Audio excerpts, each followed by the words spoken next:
Hey folks, my name is Abraham. And my name's Austin. And today we're here to talk to you about stop motion animation. We are currently working on our third stop motion short film on YouTube. And after talking about the script writing and set building processes, we thought it's about time to actually talk about the filming process. Now we're just beginning here, but we've learned a lot in our time. So we hope you can learn something from us. Maybe we can learn something from you. Let's get started.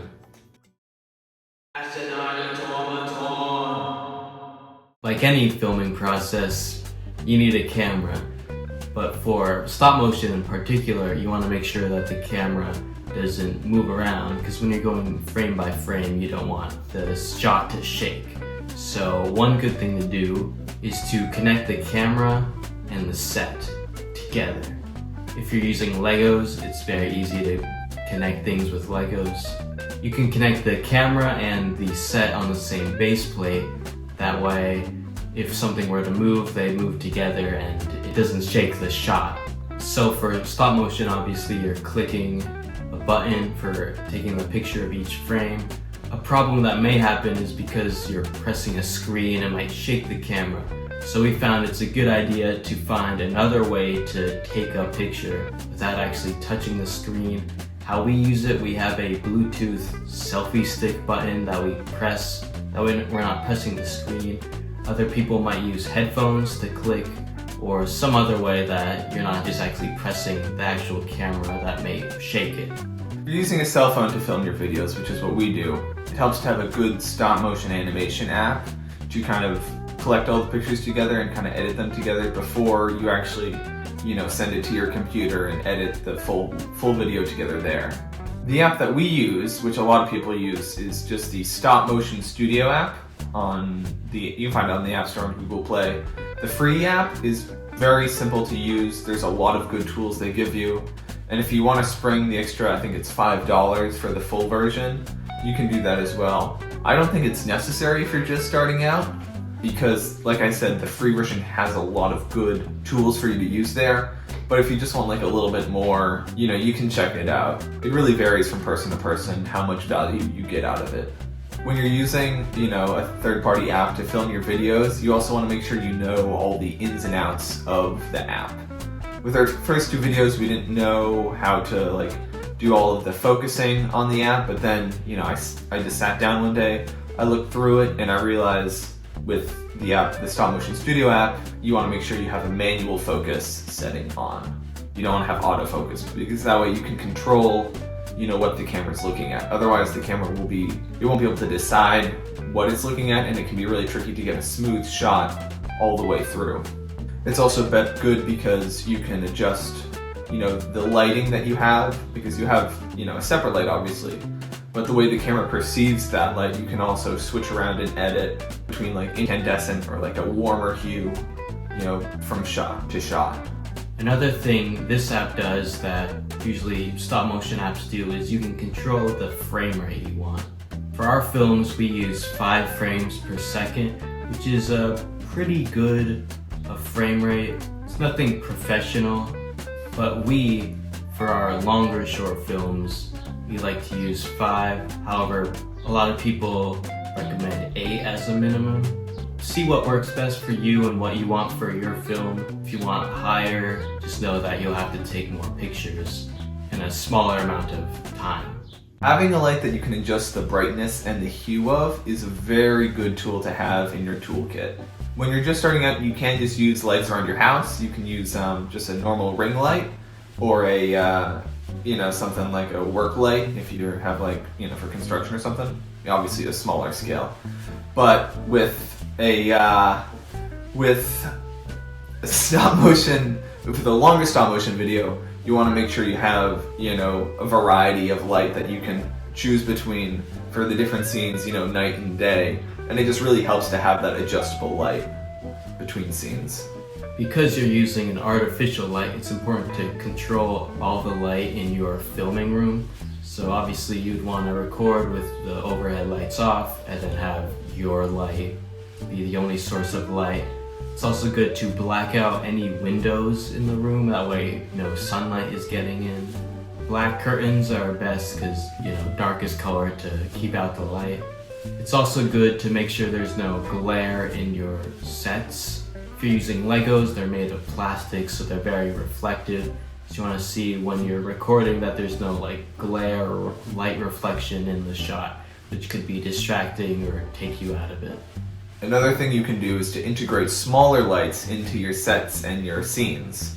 What we did for some of our like city shots is we had lights in the windows. We used small little flashlights from like keychains and whatnot and put them through the window to give, a more lived-in lighting effect. And you could see, a couple different colors going across the screen. We even attached one to the front of a car that was driving by, so we could get a realistic light feel of what it's like to be in a city. So in films, obviously characters will talk, but in stop motion or animation in general, when you're not actually seeing a real human, how can you express someone talking in this type of media? What we do is we have characters use a lot of gesticulation or hand gestures. When we're filming a long scene of a person talking, we'll usually just have them start to raise their left arm, they start to raise their right arm, maybe they'll raise both arms, maybe they'll wave their hands around, have them turn back and forth. You can, go in post-production and edit like mouth movements over the footage, but we prefer to have it be more dynamic and have the characters just like move around. And so we hear them talking while they're moving to get that feel of, having a conversation. Because they do say that, when you're talking to a person, 75% of the communication comes in through the body language. And, the actual words are just, a mere 25% of the information that you're getting.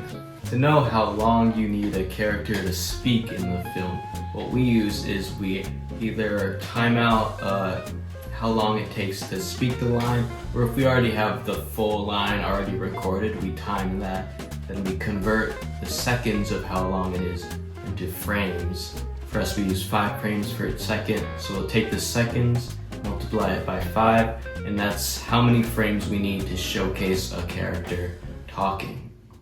With walking, again, it depends a little bit on what you want to get out of your animation. You want to start by determining a walk cycle, because you can do a long walk cycle, you can do a short walk cycle. What we do is we have a 2-frame walk cycle. So we have a frame of a person raising their foot, and then we have a frame of them stepping forward, and we just kind of repeat that. Then for running, we'll usually have, instead of having them raising their foot, we'll have them kicking their foot back, and then a step forward. Kind of repeat that process again and again while they're still on screen.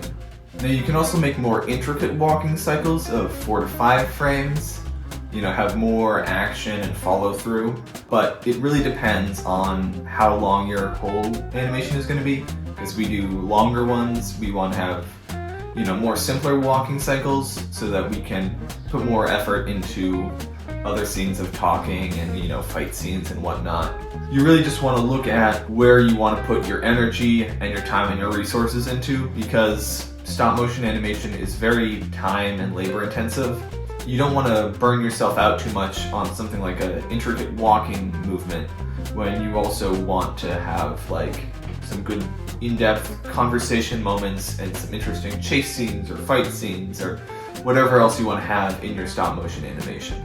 In stop motion, a character will walk. Yes, they will, Austin. What am I saying? When a character is walking, you want to keep track of what foot they just stepped with, their left or their right. We use this. I call it the stepometer, or the walkometer. Basically, say they step right foot, you put it like this, red, right, R. Then once they step forward, to turn it to left foot, light gray, I don't know. That way you know what the last foot they stepped with was, and you can know which next one to do. You don't have to build your own thing, you can just write it down somewhere.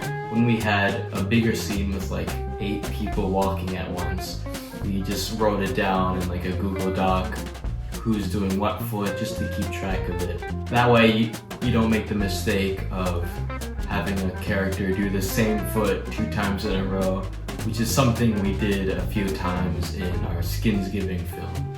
Another good thing to have in your toolbox for when you're animating is tack. I use this wax adhesive, and it's very good if if you're filming on a flatter surface when the characters are walking, then you can kind of keep them in place. You tacked me down.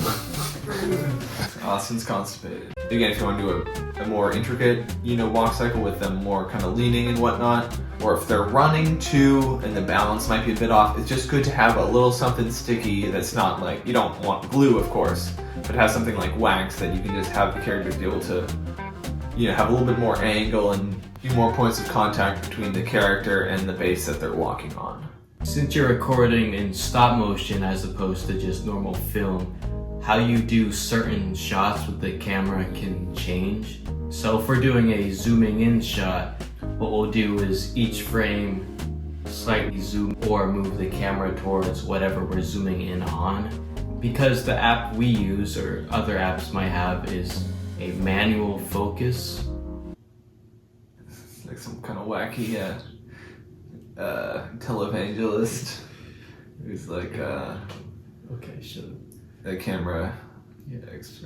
I can't think of a good joke about it, so keep going.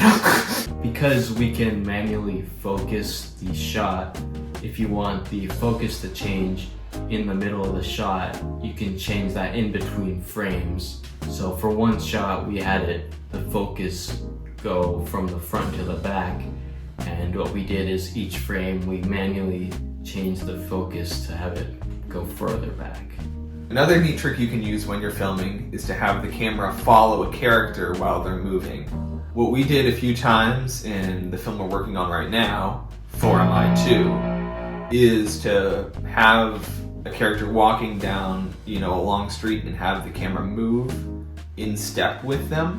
Because the camera stand that we use is just something we built out of Legos, it was pretty easy for us to make a small track for the camera to move along. It's important when you're building this track to make sure it's not like a wheeled track, because then it can be, too flimsy. You want enough rigidity and enough friction so that the camera doesn't just accidentally slide when you're trying to move it. But we just had the character, standing in the middle of the screen, and then each time they step forward, we would move the camera over, like one stud to follow them. And that was nice to get more fluid motion in the shots, so it's not just a character walking from one end of the screen to the other.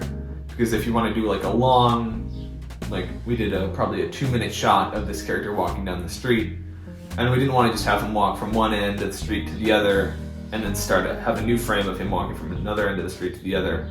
It would just get too repetitive and get too jarring and clunky. McClunky!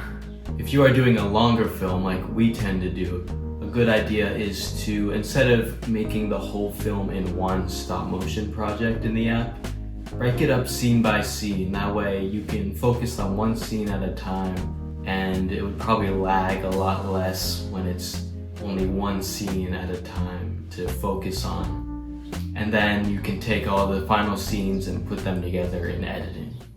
Well, that's all for this one, folks. In our next video, we're going to crack open the can of worms that is editing and stitching together your final stop motion project. Make sure to subscribe and hit the bell so you don't miss that video, and stay tuned for our upcoming short film for MI2. If you've learned something from us, or if you have something you think we can learn from you, then please leave it in the comments. We'd love to hear about it, and I'll see you in the next one. Peace.